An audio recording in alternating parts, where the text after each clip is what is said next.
అండి. అస్సలాముఅలైకుం, నమస్తే, welcome to Shahnaz blogs. ఈరోజు ఒక హెల్దీ రెసిపీని అయితే మీకు చూపించబోతున్నాను. అదేంటంటే తోటకూర ఫ్రై.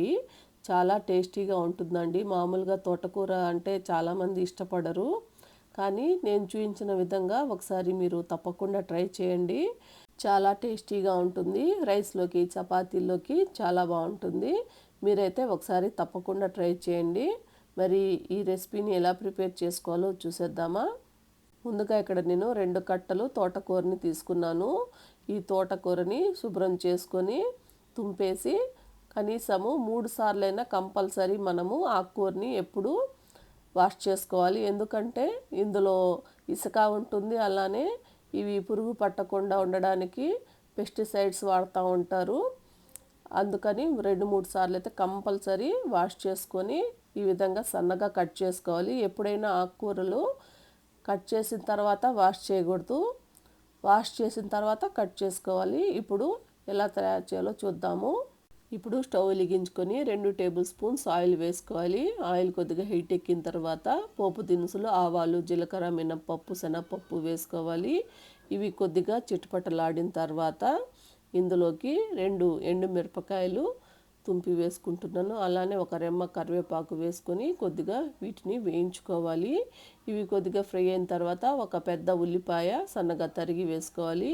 ఫ్లేమ్ని అయితే లో ఫ్లేమ్లో పెట్టుకొని ఈ ఉల్లిపాయలు కొద్దిగా కలర్ చేంజ్ అయ్యే వరకు వేయించుకోవాలి. చూడండి, కొద్దిగా ఉల్లిపాయలు వేగిన తర్వాత ఇందులోకి మనము శుభ్రం చేసి పెట్టుకున్న తోటకూరని ఇందులోకి వేసుకోవాలి.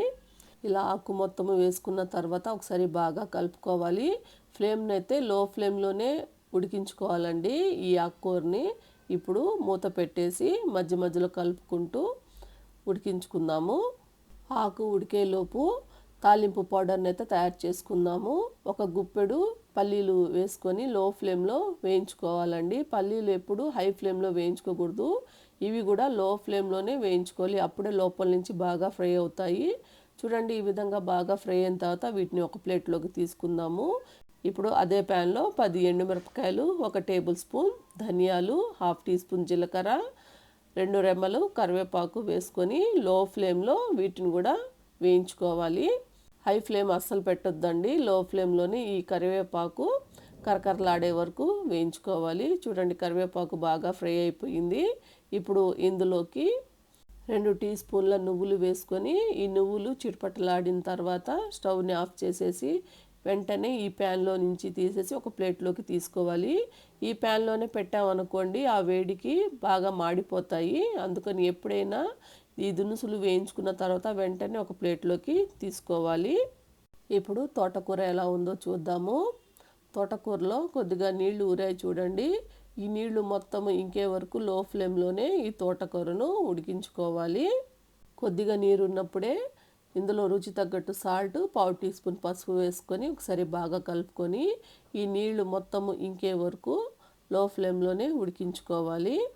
నీళ్లు ఇంకేలోపు మిక్సీ జార్ తీసుకొని మనం వేయించి పెట్టుకున్న తాలింపు గింజల్ని మెత్తగా గ్రైండ్ చేసుకోవాలి. చూడండి, ఈ విధంగా మెత్తగా గ్రైండ్ చేసుకున్న తర్వాత ఇందులో మనము వేయించి పెట్టుకున్న పల్లీలు, అలానే 7-8 వెల్లుల్లి రెబ్బలు వేసుకొని ఈ పల్లీలు మట్టుకు మెత్తగా గ్రైండ్ చేసుకోవద్దండి, కొద్దిగా బరకగా గ్రైండ్ చేసుకోవాలి. చూడండి, ఇలా గ్రైండ్ చేసి పక్కన పెట్టుకోవాలి. మరి మెత్తగా చేశారనుకోండి బాగుండదు. ఇలా పలుకులు పలుకులుగా ఉందనుకోండి తినేటప్పుడు పంట కింద పడితే చాలా టేస్టీగా అనిపిస్తుంది. ఆకుకూరలో నీళ్లు మొత్తం ఇంకిపోయి బాగా డ్రైగా అయిపోయింది. ఇప్పుడు ఈ స్టేజ్లో మనము గ్రైండ్ చేసి పెట్టుకున్న తాలింపు పౌడర్ని వేసుకోవాలి. వేసుకొని ఒకసారి బాగా కలుపుకొని ఉప్పు సరిపోయిందో లేదో అని ఒకసారి చెక్ చేసుకోండి. ఒకవేళ ఉప్పు సరిపోకపోతే ఈ స్టేజ్లోనే వేసుకొని ఒకసారి బాగా కలుపుకొని 1 నిమిషం పాటు వేయించుకుంటే మన తోటకూర ఫ్రై రెడీ అయిపోయింది. ఇప్పుడు సర్వింగ్ బౌల్లోకి సర్వ్ చేసుకుందాము. చూసారు కదండి, తోటకూర ఫ్రైని ఎలా ప్రిపేర్ చేసుకోవాలో. మరి మీరు కూడా తప్పకుండా ట్రై చేయండి, చాలా బాగుంటుంది. ట్రై చేసి మీకు ఎలా అనిపించిందో కామెంట్ సెక్షన్లో తెలపండి. ఈ వీడియో కనుక మీకు నచ్చినట్లయితే లైక్ చేయండి, షేర్ చేయండి. మరిన్ని టేస్టీ రెసిపీస్ కోసం నా ఛానల్ని సబ్స్క్రైబ్ చేసుకొని అలానే పక్కనే ఉన్న బెల్ ఐకాన్ని క్లిక్ చేయండి. Thank you.